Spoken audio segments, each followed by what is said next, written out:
personally want to welcome you to our loving, supportive community. Your higher soul self is always communicating to you. What if you could be dialed in and up and clearly tap into divine guidance every day so that you can live a fully aligned, joyful, abundant, flowing life? This radio show podcast delivers authentic conversations about spirituality, meditation, relationships, healing, prosperity, positive mindset, and other important life themes. Fill up on tools, guidance, and insights to help you transform, elevate, and ultimately experience the highest expression of you possible. Hear from other heart and soul-centered guests who are authentically living in alignment with their higher purpose and inspiring others to create the same. It's time to live your soul-designed life with yours truly, Tara Antler.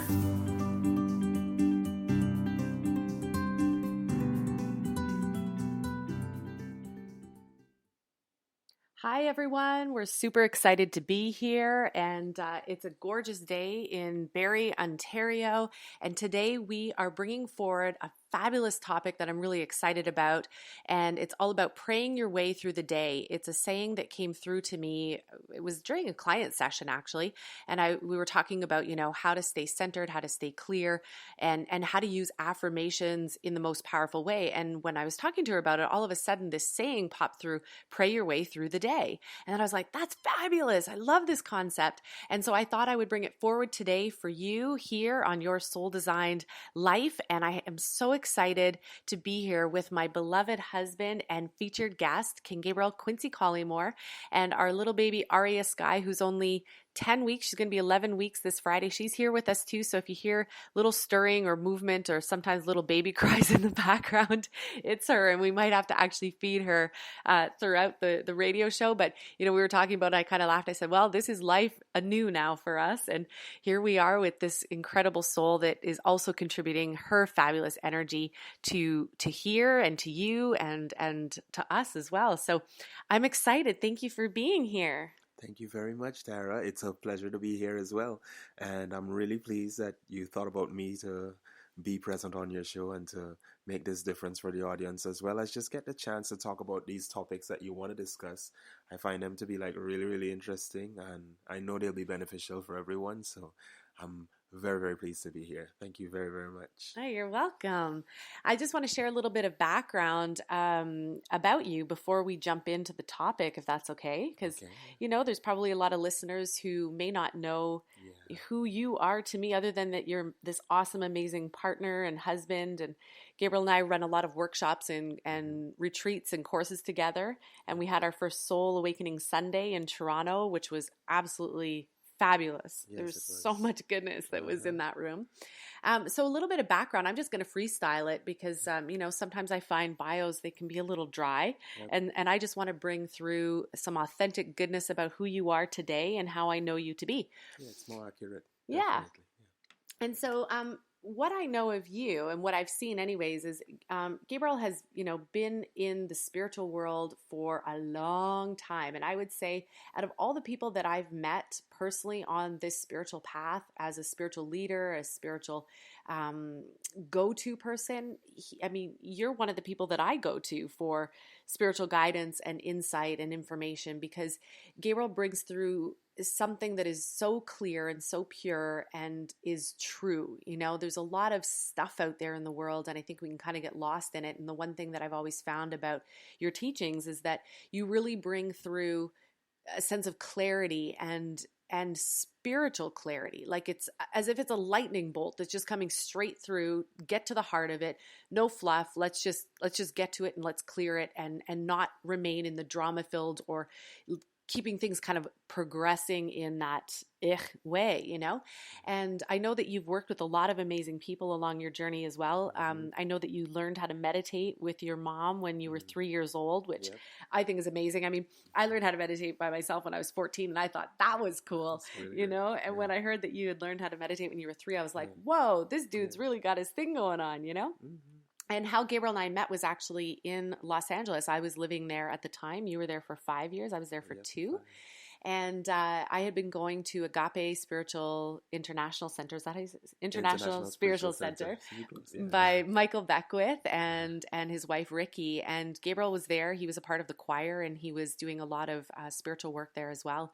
And I remember the day that I met you, it was Choir Wednesday. We actually found the videos on YouTube, which was so crazy. I was there with my friend David Buford, who's also from LA. And in this video, I can't remember what song it was. I'm going to have to find it and post it somewhere. But there was a song that was playing, and whoever was recording the song at the time, the choir was there, and we found Gabriel in the choir, and you could hear me in the background with certain music going, woohoo, you know, and yelling and screaming, and you could see the backs of our heads, which was really cool. And so it was really fun to actually find that video of the day that we actually met. And when Gabriel stepped off the stage that day, he was just radiating. He was glowing with light and energy, and that's what really drew me to him. And that's one thing that you have consistently brought through your whole life is this incredible light, you know. And he has shared the stage with some incredible speakers and singers as well. Shaka Khan, Black Eyed Peas, you know, a lot of incredible spiritual speakers as well, you know, and also connecting with Michael Beckwith and Ricky, who are two powerhouses in the spiritual world. And, you know, I think your journey has been quite amazing, you know, in terms of your spiritual growth and things that you've had to move through and power through and, you know, travel around the world. And here we are in Canada together. And some of the work that Gabriel is doing today, he's doing a lot of spiritual mastery courses, bringing that information through. We're running retreats together. He also has his ARC certification program, and that's the business that he has is called Absolute Realization Coaching and Healing, so ARC short form. And I know you do such great work with everybody, and so I'm so excited that you're here. And I have to honestly admit that I really love co-facilitating with Gabriel because there's magic that happens. We found that at our retreats down in Mexico, and we're excited to bring the same goodness through on our retreat in Northern Ontario, July 15th, which we still have room for, by the way, if you're interested in joining us. And I'm just excited for you to be here and excited to have this conversation with you. Thank you so much. I feel really, really welcome right now. Very welcome. You know, and a short bit about Tara that I'd like to say, because I know that she really doesn't have the chance to speak about herself much on the show, but Tara is very amazing. Like, she definitely stays within her work as well, reaches out to clients and helps people in whatever way she can, you know, very compassionate, very connected. I can see it reflected in the form of being such a wonderful mother to Arya Sky as well. And just in general, a really loving and open person, you know, and honesty is there at the forefront as well. We know that's like one of the highest spiritual virtues, but very honest, very kind and open. And so I know I'm speaking like from a standpoint of her partner a bit, but as a total observer, it's also the same, as in she's very genuine and is going to be there if things ever become difficult. Thank you so much. That's really nice. I love that. I wish you guys could see our faces right now. We're glowing over here. As Gabriel's got one foot on the rocker and rocking Miss Arya Sky. Rocking with my big toe right now while speaking. So funny. So let's dive into today then, because, you know, it's a great topic. And when I was thinking about this topic and, you know, Gabriel and I had talked about, I wanted to have him on the show, and I said, what do you want to bring forward? And we had an idea about 2 weeks ago, and then we actually forgot about what it was. And then this morning we were like, what was it we wanted to talk about again? And then when I said this statement, I was like, oh my God, you're the perfect person to speak about this, you know? So I think what I'd like to do is kind of set the stage for, because we're going to be talking about prayer, meditation, and intention, and giving the distinction or definition of those three things, and then how to really maximize, because I think that there's some confusion around maybe what prayer is. And I think a lot of people have let go of prayer because of, you know, what's been happening around religion and people really stepping away from religion or religious tones. You know, I think a lot of people take a spiritual path.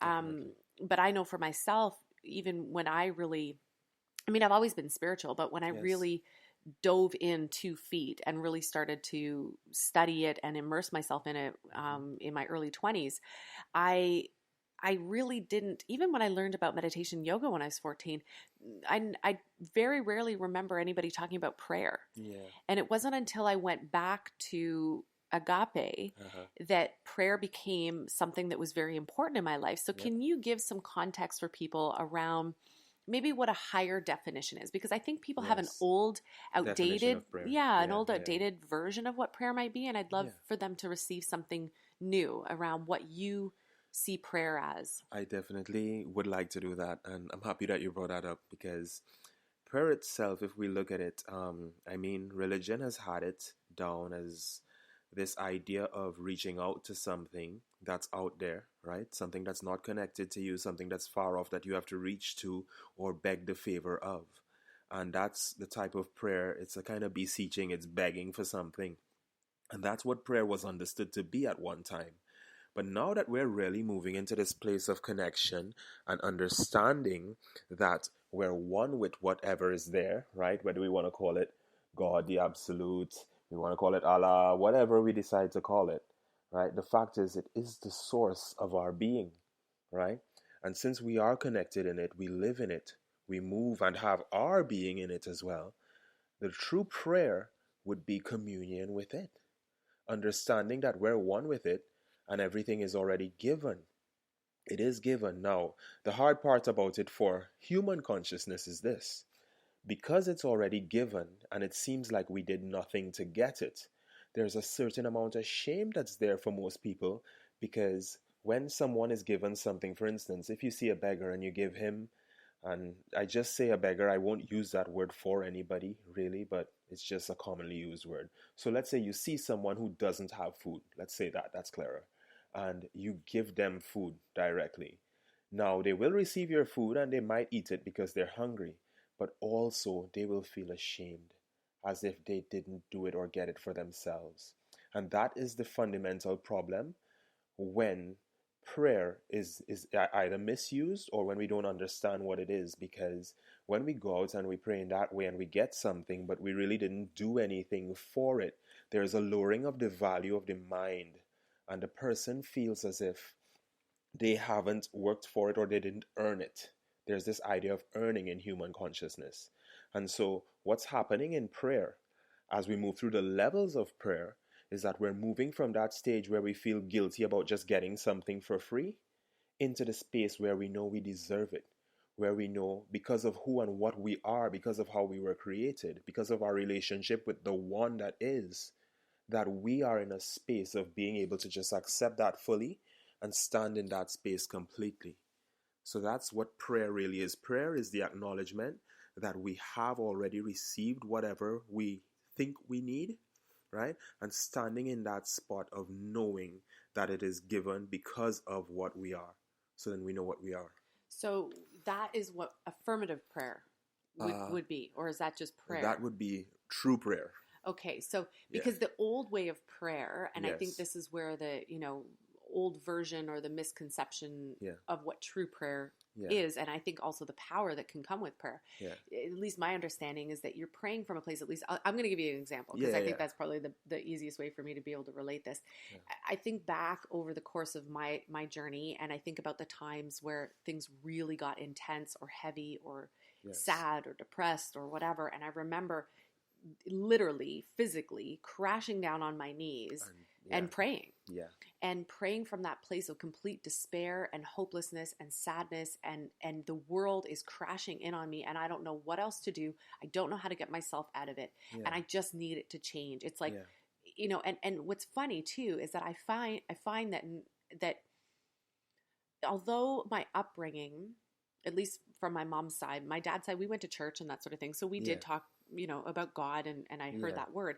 But I remember at a certain point in my journey, my late teens into early 20s, I dropped the word God for a long time. I couldn't even say the word because it brought up such negative stuff within me, such anger within me. And I know now that was based on my experience and based on what I thought God was, and what that was supposed to create, or what it was supposed to do for me. My version of that now is very, very different. And I can say it without feeling so, right?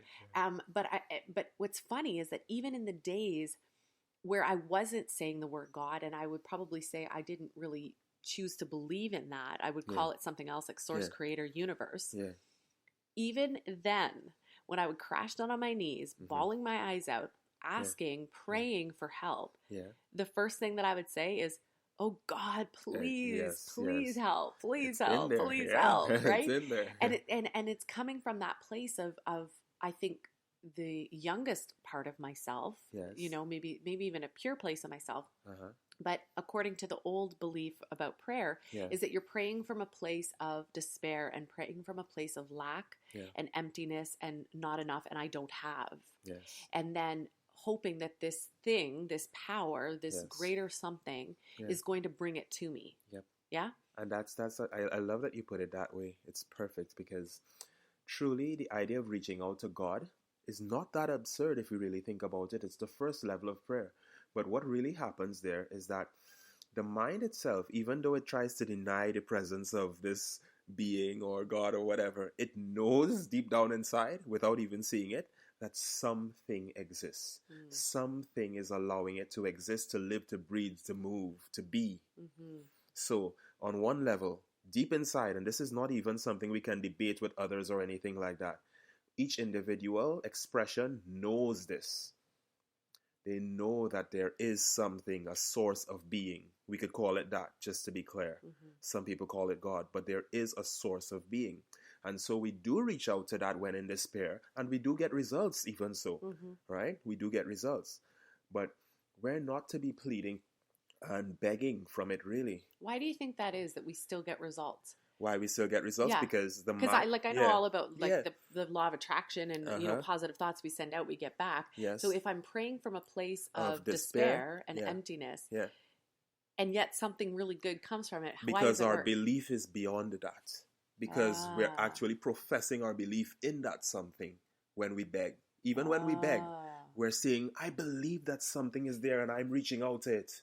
Like saying, I believe that a miracle is possible. Exactly. So that when we believe, our belief unfolds in front of us. Oh, that's so good. So it's not so much that the begging that does it, Yeah. it's the belief in that something, period, that does it. So it's almost like the Yeah. belief in that higher power Yes. overrides whatever doubt and negative is fears there. we have. Yes, that's what happens because belief is quite powerful. Mhm. I know we undermine it now and we say, well, it's just beliefs and stuff, but beliefs are powerful. Beliefs are like you see something, you embrace it, you internalize it, and then you know it's true for yourself by experience, and that becomes a belief, and that experience then you can take and use to create, because the mind creates, but it creates more powerfully when it has something that is concrete to it. It's like, yes, this is sure, I know this will happen. Mhm. Once we know it will happen, right? So that's what belief does for us. And in those moments of despair, when we know everything is crashing down, it's like the end of the world, and you're reaching at that last straw, that very last straw on the mountain, you grab it and you say, God, please, because that's what people do, right? All of a sudden it happens, and then they go saying, well, God saved them and Jesus saved them and etc. But I know this might be controversial, but I'm going to say it as is. It's actually the belief in God, the belief in Jesus in that moment that actually saves that person. But God is there all along. The source of being is there all along, always there, never leaving, right? It's just the strong belief in it right then sends that emotional charge into action to make it happen right then. Yeah. And there's a concept or something that I believe to be true, Yeah. and if this resonates with you, it does, Yeah, and if yeah. it doesn't, it doesn't. That's Perfect. totally cool. Go for it. But it's that we are part of that. We are it, Yes, and yes. there was a workshop that Yeah. Gabriel and I did a couple years ago called Stepping into the Light. Yeah. And it was in Toronto, and we talked about, we were originally talking about stepping into the light, and then we Yeah. came to the place where we were like, we are the light, you are the Yes. light, like Yeah. you're it. Yeah. That thing that we pray to, it's actually to us, but it's the highest version of us. It's the Yeah. version that's not affected by the physical world and not affected by the ego. Yes. It's the version of us that is pure and ultimate and true and clear and Yep. radiant and awesome and all loving and all giving. Yeah. Nothing to do with the lower vibrations or the lower experiences that we have. Yeah. So when we talk about spirit, source, creator, God, the infinite source, any of those words that we're talking about, we're referring to that everything energy, that all energy, that we are a part of and that we are it. Yes. And I think that's why, like you were saying, even though there's despair and even though there's pain there is a belief, there is something in us that overrides it all. And I believe, yes, it's in our subconscious. Yes. I really believe that. I think that's why it does override, because it's so deep in our subconscious. It's almost like a pre-program that we all came in with, that no matter what, no matter how dark, no matter how dense, no matter how intense things get, there is something that overrides it all, that allows us to connect, I think, in those moments when we pray or when we're in deep despair, to connect to something that is so much greater than the physical chaos or pain that we're experiencing. Yes, indeed. And automatically that system in our subconscious springs up, and overrides. It's like a computer system. It's this, it's something that's in the background that's there, always playing, always playing, always playing. And then all of a sudden, in the moment when we shut down, it rises up. And it takes over. It's a default mechanism. Totally. It's always there. Totally. And I think that is exactly why it works, because it is a default mechanism.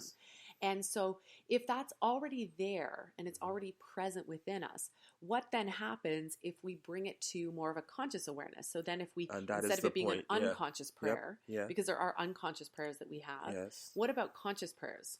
Conscious prayer, like I was speaking about earlier, true prayer for that matter, is communion with that thing. Knowing that it is there, knowing it's in everything, in everyone around you. And that is praying through the day, by the way, just like you stated. Praying through the day would be in the constant awareness of the presence of the absolute, the presence of God, the presence of whatever you would like to call that thing. Because the name itself doesn't matter. Does not matter. It is beyond form. It is beyond perception. But knowing that it's there, knowing that within your conscious mind during the day allows you to be fixed on that in thought. And being fixed on that in thought, you find yourself acting in alignment with the attributes of your being, your true being. You are light, you are love, you are linked, and you are constantly in God, in source, in the absolute. You're constantly there. As you become aware of that and you walk in that, you act as if you're in that. You interact with everybody as if they're in that too, and your whole day is shifted around. And that is prayer through the day, being in communion with the source of your being. Yeah. So a good practice then for people would be maybe to have a regular time, like if because people get busy with life, and there's distractions, and there's all these different things. So maybe a great practice would be every hour on the hour or something like that, or maybe at the 3, 6, 9, 12 o'clock marks, great one. To have some sort of intentional prayer or a phrase or a word or a moment that you can pause, just like on Remembrance Day here in Canada when it's 11/11 on November 11th, or it's 11 o'clock on November 11th.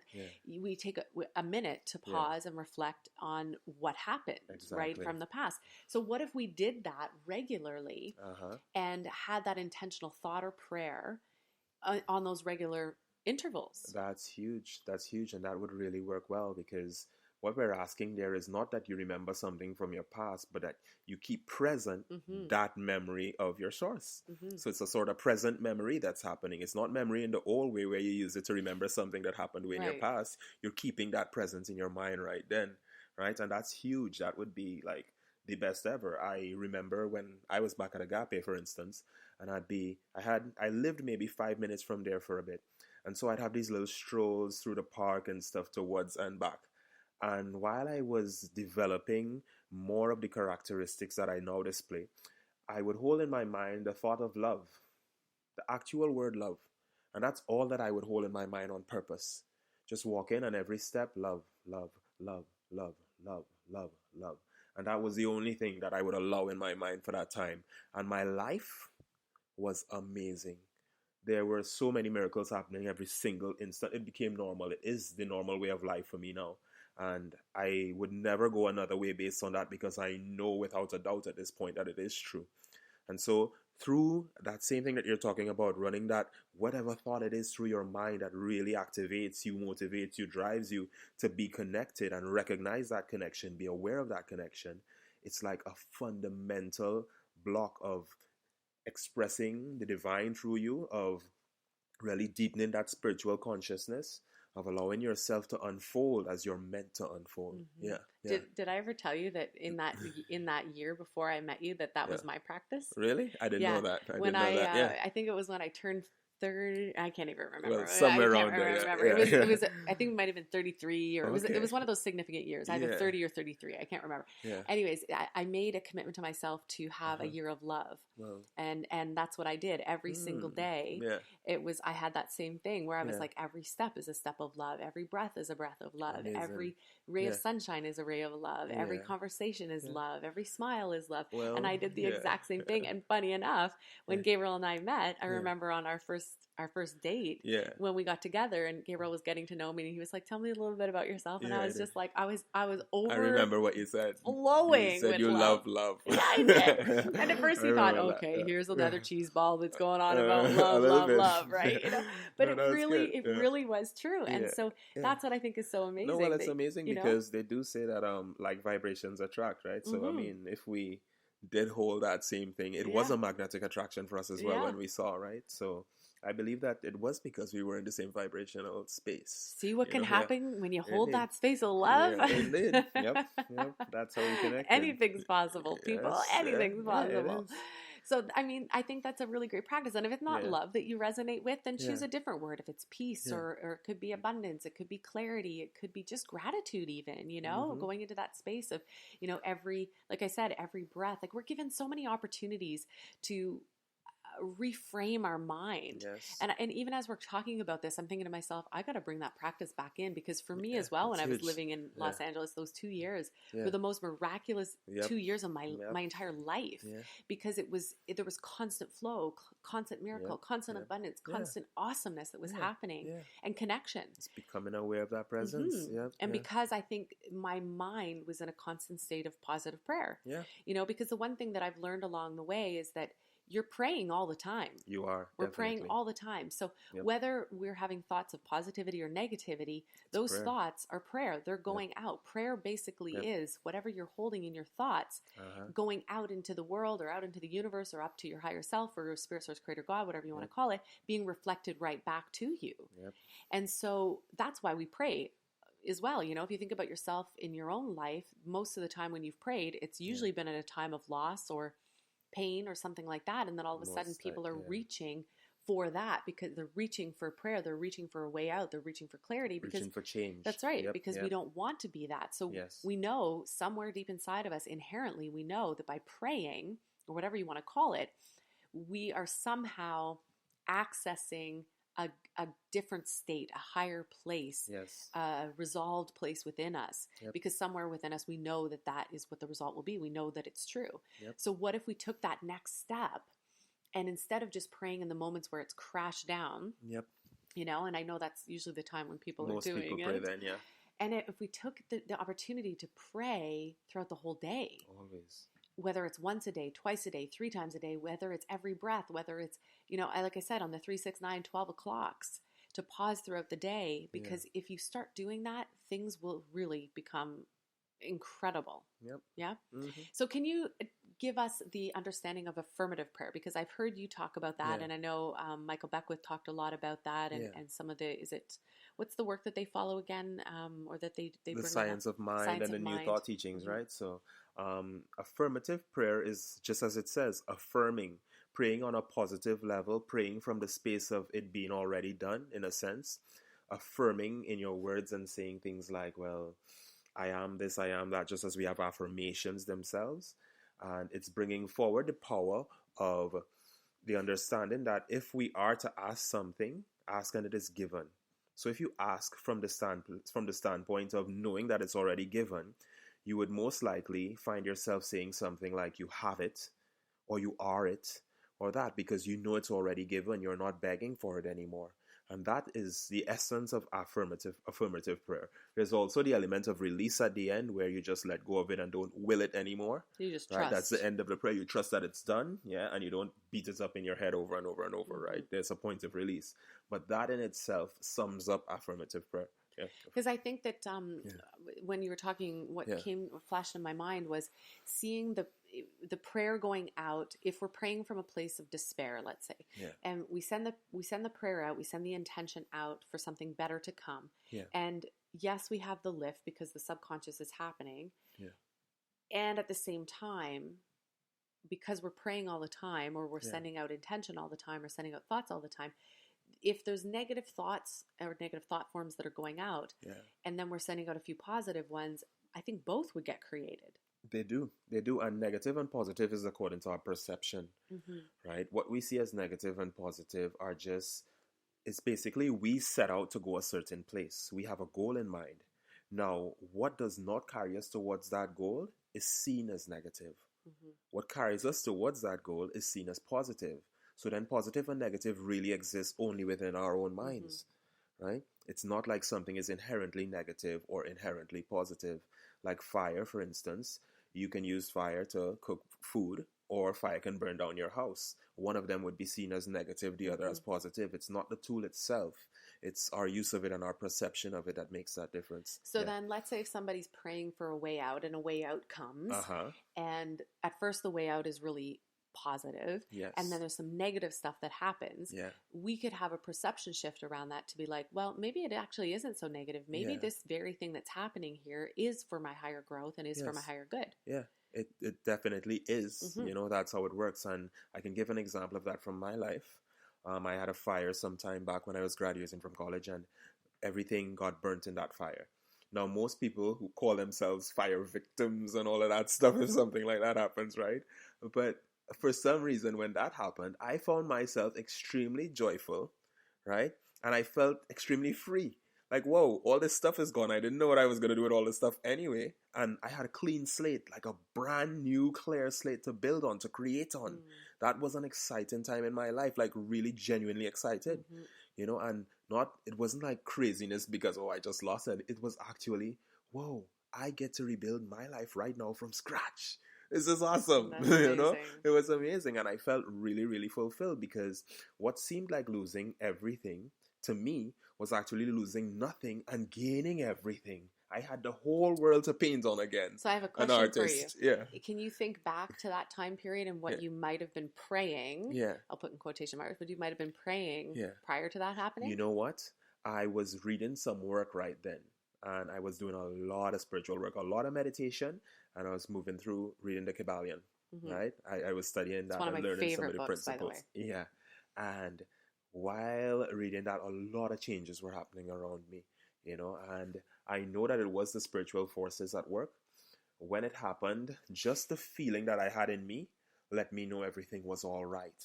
Everything was all right, regardless of what anyone says and how someone would judge that situation. My experience of the situation was pure joy, pure freedom, pure fulfillment, and I knew that everything was all right. It wasn't it was going to be all right. It was all right. Everything was perfectly fine. Amazing. Yeah. That's awesome. Yeah. I love that. You know, I think about from my life as well, the number of times that I'd pray for clarity, or I'd pray for a way out or something like that. You know, it always comes. Yeah. It always comes 100%. And does. so I think that having that positive intention or direction that you want to go in that feels really good. That's the other thing that I want to mention, actually. It's a thought that just popped back up, was when you are creating affirmations or statements, I always find, like, people ask, well, why is it sometimes that affirmations work and sometimes they don't work? And I think it's because, for me anyways, it's whether I have a connection to it, because words can just be words. They can be. Words can be empty, or they can be totally filled with meaning. And if certain words or statements, we don't have any resonance with them, we don't feel anything towards them, but we're just saying them, chances are those affirmations or affirmational words may not work, right? But if that's why we're saying, like, choose words that resonate with you. And if you see affirmations that you read and you're like, yeah, I love that one, and you really feel it, then go for it. If you read affirmations and you don't have a feeling towards them, it's not because the affirmations don't work. It's just because you don't have an emotional connection to them. Exactly. So if you are going to create like an affirmative prayer or word or phrase for yourself or statement, whether it's borrowed or whether it's yourself creating it, make sure that you have a connection to it, that you feel something inside of yourself when you read it or when you say it out loud. Because if you have a feeling that's associated with it, man, it magnetizes that energy so much more, and then things really start to happen. And that's so true. I'm going to kind of restate what you just said in a different way here, because it was amazing what you said. It's tipping on that, just tipping on knowledge, you know. There's this thing that happens in our lives where we have certain experiences and they teach us certain things, and we hold those things within us, as well as we came in with certain information as the beings we were too, right? Babies react differently to different things. For instance, a Mm-hmm. pure baby, a brand new being, will cry, and if they get milk instantly, they'll be satisfied, and then they'll cry again, and maybe if you hold it off, they might continue to cry harder, or some babies might actually stop crying, right? So there's an inherent personality thing that happens too in the being, where it's either a strong-willed person or somebody who's kind of like a little more calm about things and is willing to wait, and that type of thing. Our I child is not willing to wait, by the Yeah, way. she goes for it. She's lovely. She's lovely. No, like She's very really lovely. strong-willed. So sweet, so sweet. But why I said that is this. Um, in terms of us moving forward in terms of meditation, or no, prayer, right? The idea of going towards something that we want, right? Some people get daunted along the way, and they may just fall off. Others would keep going after it, right? No matter what. But there's a thing in us that I call knowledge, where if something that we're reading, like affirmations, like you said, resonates with us, then it touches on something in us that lets us know, okay, this is actually true. This is actually happening. I vibrate with this. And then it's way more likely to happen, because the energy is going there without a doubt. Whereas if something you read is just like, oh, I am big and strong and healthy, and I feel great, and it doesn't really resonate with anything in you, because you know yourself to be something else, or you feel something else, then it's meaningless. Yeah. So all I'm saying is, it's great to find those words that actually work and resonate with you. Yeah. There are two things that came to mind when you said that. It reminds me of music. There's some songs that we'll resonate with, and we love them, and we'll play them. Like right now, I love the new Adele song, so I've been playing it probably 10 times a day, and I just love the beat of it. It's not even so much the words; it's the beat of it. And I'm just like, yes, I love this, and I can totally get into a groove. Really, really, really good. Yeah. Whereas other songs, I'm just kind of like, meh, And I think the same is true for certain affirmational words, because it has an effect on us. And it's funny that you mentioned the whole thing about the being strong and fit and all that stuff, because I had an affirmative prayer, I guess, when I think it was before I did my yoga teacher's training. I really wanted my body to be a certain way, so instead of thinking negative thoughts about my body, I switched it around, and I was like, I'm toned and fit and long and lean, just like a yogi body. And I used the yogi body because I was like, that was something that I could tangibly see and feel, and sure enough, my body that aligned to power. it. Yeah, 100%. Yeah. So I want to move into meditation. Yes, the second part of what we're talking about. So we talked about prayer, and I've heard this saying that prayer is the asking, or the sending out, or the intention going out. Yes. And meditation is the listening. Yeah. What do you think about prayer that? Is like the speaking. Yeah. That's what they say, right? And the meditation is listening to the source, right? I always put my own spin on it. No, that's awesome. The way you said it is cool. The meditation, I feel like meditation is truly, truly listening to the source of being. It's that time that you stand still, and in that standing still, you allow yourself to transcend human consciousness. So you're not letting your thoughts stir about what you had for dinner, or what are you going to have for dinner, what you're going to do tomorrow, what you got to do next week, all that stuff.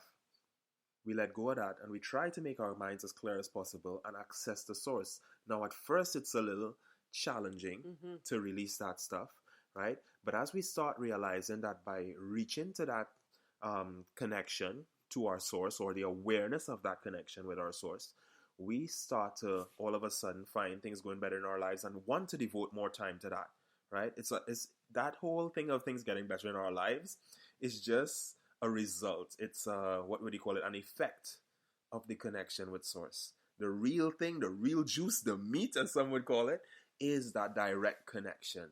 That direct connection is where it's at, because that makes us aware of who and what we are right then. And then we can bring that into prayer and just use that energy in a way that benefits others, which also helps us. Yeah. And I always find that meditation, it brings such a sense of clarity. Yes, it does. Like I could go into meditation feeling like a total basket case and confused to no end. And the minute that I sit still and I just let everything else go, I let everything else wash away, I find that there is just this incredible sense of clarity and all-knowing that returns to me. And I really believe it is that opportunity to reconnect to our source, reconnect to the truth of who and what we are. And when that happens, all the goodness, all the clarity, all the awesomeness starts to flow in. And that's where I find, even, when you send out a prayer, that's sometimes, I find a lot of the times, Yeah. where amazing insights start to come in, because I am still and I am Yes. listening to the Yeah. higher self. I'm Yep. listening to the most expanded version of me. And Uh-huh. then all of a sudden, these soulful insights start flowing through, Yep. maybe that will actually take me on the path to the very thing that I've prayed for, the very thing that I've wanted Exactly. to happen. Yeah. I get that inspired action, those inspired thoughts, that inspired energy that flows through, and it's so easy and effortless instead of trying to tread through life and push through life. And oh gosh, like Yep. how many of us have done that, you know? It's huge, and it's great to recognize that in what you just said too, because prayer, if someone is praying from the standpoint of just human consciousness, just praying for what they want, they can only see a specific line to getting that thing. They can only see a Mm-hmm. specific vision. So then they're looking at it as, oh, I have to, let me pray to meet Harry. So when I meet Harry, he could put me on to Ed, so Ed could record Mm-hmm. my So thing we have for it me, all so I can have it. pre-programmed. We know how it'll go, right? Mm-hmm. That's the thing about prayer when we pray in that way. But when we meditate and we just lock into source, we might find ourselves not thinking of anything related to Mm-hmm. that at all. And then all of a sudden, at the end of our meditation, after we've received this energy or this divine Fill up. consciousness that fills us up, all of a sudden we find go and Yeah. write something. Yeah. And then going and writing that something, all of a sudden a way that we didn't even think of at Pops all through. or couldn't even imagine pops up, and we have a direct route to exactly what we were thinking of. I love it. So it's amazing how It it is. works, but It's so that's awesome. the difference. It's really delving into that divine consciousness and not using the limited perspective of human consciousness. Mm-hmm. Yeah.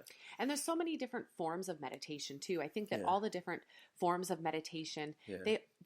they all help us get to that Yeah. same exact point Yes. of inner stillness, so that we can listen higher up. Yeah. You know, so whatever type of meditation resonates with you, because I get a lot of questions about meditation. How do I meditate? I can't meditate. I can't get my mind to be still. I don't know what type of meditation to follow. Yep. You know, if you need someone to guide you in meditation, get the guidance to lead you into indeed. meditation. If visualization works for you to get you there, use visualization. If stillness and complete silence gets you there, do that. If music helps you, do that. If yoga helps you, do that. There's so many different forms and styles of meditation. And actually, that reminds me of Gabriel and I have created a 21-day free meditation Yep. guide that we're going to be releasing very soon. So stay tuned for that, because we go through all the different types of meditation, and it gives you a sample of what is out there and what resonates. Again, it's what resonates, as our little one starts to stir.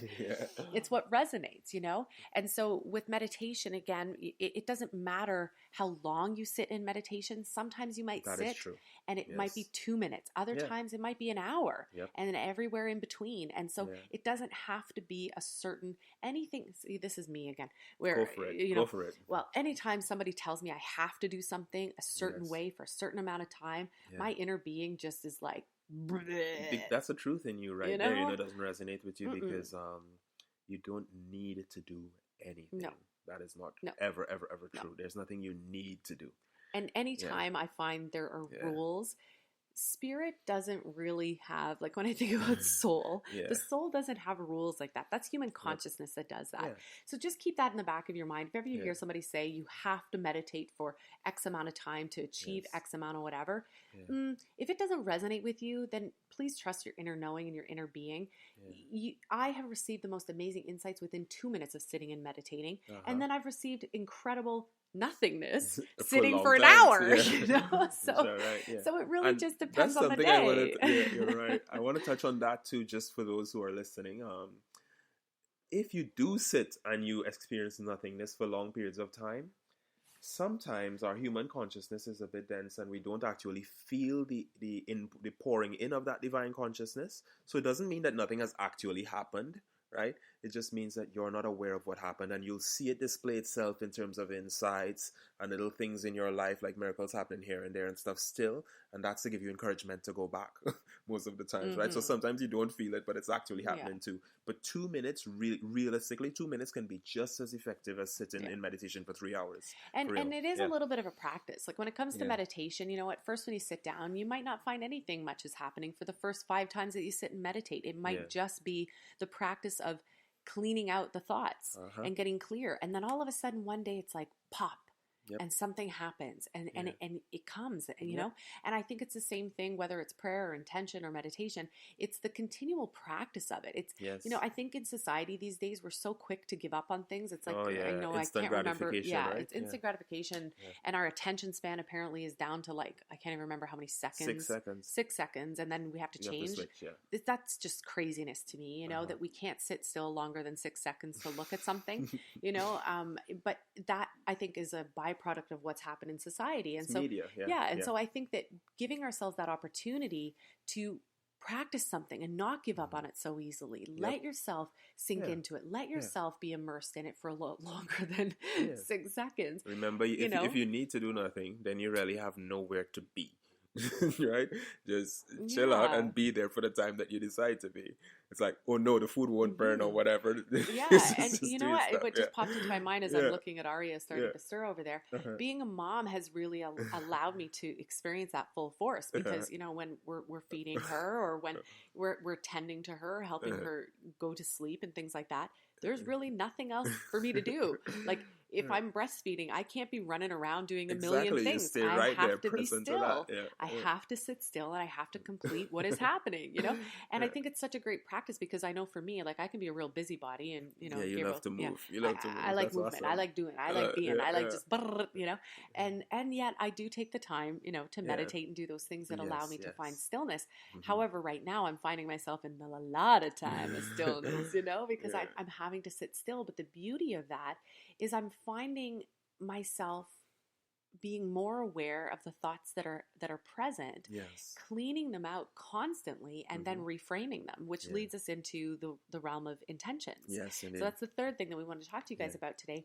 Intentions. We've already touched upon them a little bit, but Yeah. do you want to, you know, dive Open in it about up. what that is? Yeah, intention in its purest form is actually creation. We tend to not see it that way, but we create mentally. So when we set out an intention, we're seeing the end product from the beginning. When you set out an intention to do something, you don't intend and see half of it or a quarter of it. You intend and you're seeing the fulfillment of that. So you're actually seeing the end before it's even done. And right there, it's created. That's the true creation right there, the intention.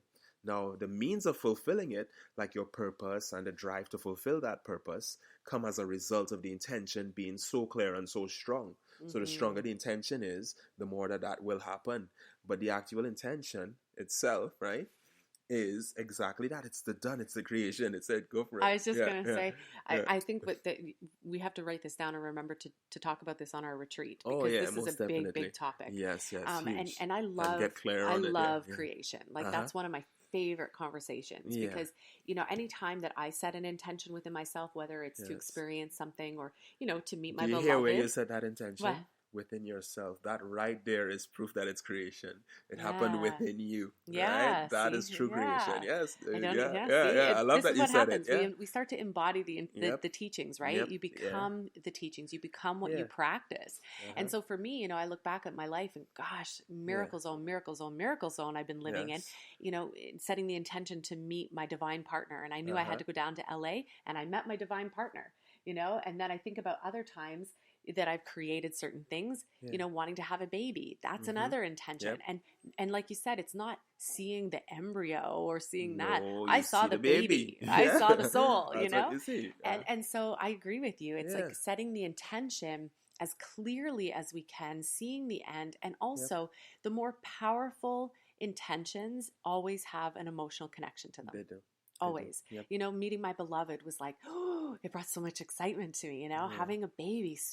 I felt so, you know, and I remember walking around the house when we lived in Innisfil, and I said to Gabriel so many times, I feel like someone's missing, you know, and every time I would have that thought, I would have a simultaneous thought of, someone else has to be here. There's another little being that needs to be here. You know, and now she's here, and I look at her every day and I'm just like, oh my gosh, it's so incredible that she's here and she's a part of our world. And I just feel so much love and bliss and gratitude. You know, so I think for the creation purpose, the tool there would be to get really clear on what intention you're sending out, have an emotional connection to it, see the vision, as Gabriel said, as already done, already complete, already is. that's part of the prayer as well. So I Yeah. think prayer and intention kind of go hand in hand then, right? Yes, Like they're indeed. kind of That's one and the exactly what it same. is. Yeah, yeah, Hmm. yeah. And then you send it out, you set it free. Uh-huh. You know, it's like that saying, if you love something, set it free. You Yep. know, if it comes back, it's meant to be. And I Yes. think that any intention or prayer that we do send out, it does come back. Yep. And it's lovely that you say that sending out part too, because that's where we get in groups. We commune with others Hmm. around us, right? And that communion that we have in terms of what we share and relate to brings us as beings closer together. Hmm. And that closeness brings us to unity, Hmm. which is the same state as meditation, unity. Right. That's So it's a awesome. whole cycle that happens That's through, awesome. yeah, through meditation, prayer, and intention. And I Right back. think the Yeah. meditation too allows us to energetically get our bodies, our being, our field in Yes. resonance, in Uh-huh. alignment with the very thing that we put out, the very Yes. prayer, the intention that we sent out. The meditation allows us to not only connect and get the clarity and have the stillness, it also allows our energy field to align Yes. with that very thing so that everything matches, Yep. everything comes into being much faster. So Uh-huh. who knew we were going to talk about creation? I knew. I never I know. knew. I never know. We just go in with an intention, you know, Uh-huh. and a topic, and then we And- just roll, and then we Yes, and roll with it to let spirit flow through. yeah. So we're reaching the hour point already. I Oh can't my, believe we've got 10 blazing minutes this trail. left. Yeah, Woo! yeah. So I have a question for you, because the soul is all about your soul designed life. And I know that we've been Yes. talking about that a lot, and a lot of the conversation and the tools that have come through today Uh-huh. will help people get more in alignment with their soul self so that they Most can live their definitely. soul self. Yeah. Is there any other bit of insight or information that you want to bring through that could help somebody live a soul designed life? Yes. Now, a soul design life, as the words are, right? A soul design life is a life that's designed by the soul, Mm-hmm. right? So first and foremost, you want to get in contact with that essence of yourself. Get in contact with that thing that lets you resonate with certain things in the world that call to you. Because that's what we were speaking about earlier, right? In terms of affirmative prayer and all Mm-hmm. that. It's, does this resonate with me? Is this part of my being? Is this part of what I want to embody, what I want to grow, what I want to express, right? If it feels good and it feels like it's in resonance with you, vibrational resonance, then it's part of that. It's part of your creation. So by being aware of the things that resonate with you, number one, that puts you in a place of knowing you're in alignment with your soul. Part two of that would be to keep the awareness of the soul's connection to your source in your mind as well. That's key, because the soul is not a standalone thing. The soul links to everything in creation. It's like a sun or a light that shines from your center to everything, to everything. It embodies and encompasses everything as well, because it is a part of that everything. It's the divine flame or the divine expression of the entirety, the whole. So when you come down and you experience soul, and you know that you're there in that divine flame, as I said, it's like by being aware of the presence of that, you act in that way. You treat everyone around you as if they are that too, because you know they are encompassed by that as well. So you have an effect on them. You know that they're only doing what is in you or what is meant to come for you, for your growth, for your expression, for your expansion, right? And for your actual ability to express the divine that is within you. So the soul itself is the divine expression, and it is you. It is also everyone around you. No one is left out, even the people that you don't like sometimes. Okay? And I have one more question for you before we wrap up, as Yeah. our beautiful little daughter just woke up as well. Yes. What would be one practice Uh-huh. that you would say has effectively helped you stay in your soul's alignment, Ah, that's been consistent? consistent. Okay. To be more, I have to be accurate about this. I'm saying it as it is, but there's a practice that I call soul seeing Mm-hmm. that I've used along the way, and it's just as the words say yet again, it's seeing the soul, soul seeing. So through meditation, in my experience, I actually had revealed to me that light within. I saw it literally, and it shone everywhere. And what I realized was it wasn't only in me. It was in every single individual expression that I came across. And I don't mean only humans, by the way. I mean animals as well. All entities that are living and breathing have the source of energy within them. right? And even things that you think are not living and breathing, that are vibrating, are within that energy as well. So as I see the world as that, instead of a bunch of cut off physical pieces here and there, that keeps me totally aligned. If I ever fall into a state where I temporarily forget, all I have to do is get right back to knowing that connection to be true. That's beautiful. Yeah. It's beautiful. And I know that we've experienced that many times before, where, you know, we've been in conversation with other people and, you know, being able to see, we've done this in our retreats as well, being able to see the soul, not just the human part of that person, because that's what we see all the time. We see the physical world. We're convinced of the physical world all the time. So having that opportunity to lift up and see the expression, the higher soul expression of everything else around us, it really does make a difference. I've experienced it many, many, many times over. And it's a practice that I've brought into my world as well. And, you know, as I'm feeding Aria here, as we're continuing our conversation, you know, every time I look into her eyes, I am reminded of the soul as well, because there's such purity there. I see the light behind her eyes, literally. 100%, you know, and it freaks me out sometimes because it's so pure and it's so clear. But I love that practice. I think that's amazing. So I want to thank you so much for being here and being a part of the conversation today. And I know that you're doing incredible work. Do you want to share with everybody some of the things that you have going on right now, things that you're passionate about, things that you have on the go? Because I know you're always bringing through some goodness. I love that. But first and foremost, I want to thank you for having me on the show. Thank you so much. It's been a great pleasure to talk with you and go back and forth on these things and express in this way. Thank you very, very much. Thank you. It's always so much fun. I find, like I said, I always find that when Gabriel and I do these things together, there's like a blast of energy that's just like boom, boom, boom, boom, boom, you know? Like we could sit here and probably talk to you for another hour straight pretty much. Easily, you know, but we're not going to, you know? We'll save that for another day, because I definitely will have him back on the show again. Definitely. Thank you so much. Yeah, you're welcome. The things that I have that are on the go right now, number one, I have an Archangel certification course that's amazing. It's all the modalities and different experimental procedures that some may go through on the spiritual journey. And when I say experimental, I don't mean it's like all out there crazy. It's just things that most people are afraid of because they may have religious understanding would stop people from experimenting with some of these things, but they're all based on being able to expand the consciousness and open yourself to spiritual consciousness, getting outside of the blockages and bondages that were put up before and the fear that was brought in. So that's the Archangel certification course, and it's a major course. Like, it's well done, well done, as in there's a booklet and everything, really extensive. And I really put a lot of valuable information, meaningful information, and it always all leads back to source.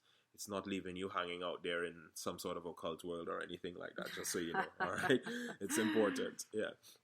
And I also have the Spiritual Masters course. That is a course that actually walks through the worlds stemming from human consciousness into divine consciousness and really allowing that person to develop that spiritual consciousness, to develop it fully, to nurture it, to have it as a part of their life, experience it, and know it to be true. So those are the two courses that I have on the go. I also have little videos that I let out once in a while that are really meaningful and potent on my YouTube channel. You can find that through my Facebook page and stuff like that. King Gabriel Quincy Collymore is my Facebook name. So go find me, go add me up. And do you want to tell them what your website is as well? Oh yeah, my website is www.arealizationc.com. That's AREALIZATION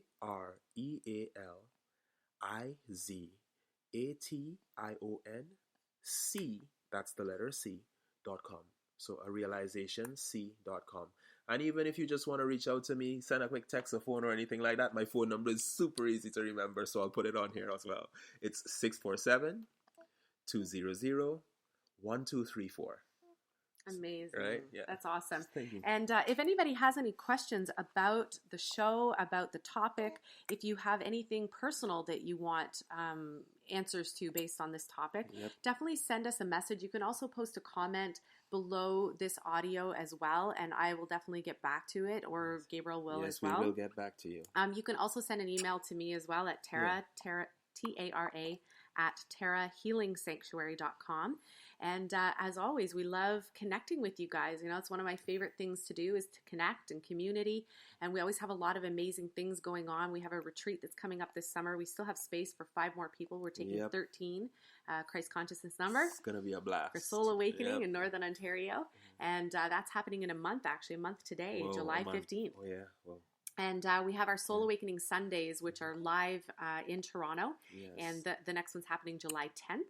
Yes. And then Gabriel and I always have, you know, online things that are going on as well. We're doing more of that now, especially with baby being here. We need to be at home a little bit more than usual, which is awesome. I love being with her. Yeah. So you can stay tuned with us in terms of, you know, what we have going on. And again, if you have any questions, any thoughts, any comments that you want to share, please post them either on Facebook. You can send us an email or post them on the chat. Yep. And we get back relatively quickly. Yeah, Gabriel's really probably a little bit more faster on the getting back than me. Yeah, so if you need to reach somebody, reach me.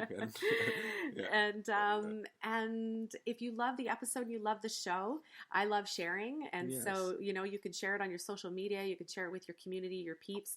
And I think that's about it. Indeed. I feel complete. Yep. Thank you again so much for being here. I always love sharing these conversations with you and bringing forward such goodness. Thank you, you very, know. very so much. Thank you so much. I enjoy it as well. Yeah, thank you. And thank you, Aria, for being here, little muffin. Yes, indeed. Such a little cutie. She's staring off into the computer right now. She knows what's going on. Exactly. So thank you, everybody, for tuning into the show. I hope you have the most magical, amazing, blissful day. Remember to stay clear in your intentions, because every intention, every thought is a prayer going out. Yes. And if you really want to receive the clarity and the goodness that's coming in from those intentional prayers, be still, find stillness, and meditate. Indeed. Have a great day, everyone. Thank you so much for tuning into the show. If you'd like to continue your spiritual growth and expansion, or if you're curious about our upcoming retreats, courses, one-on-one services, and events, I invite you to float on over to my website, www.taraantler.com. There you'll receive free guided meditations, videos, and other tools to help you live a soul-designed life. And if you're looking to become part of our beautiful, loving, soulful, and totally awesome community, sign up for my bi-weekly insight letters and gain access to my exclusive Life Follows Your Yes e-course and meditations as a gift. As always, have the most fabulous, wonderful, beautiful, light-filled day.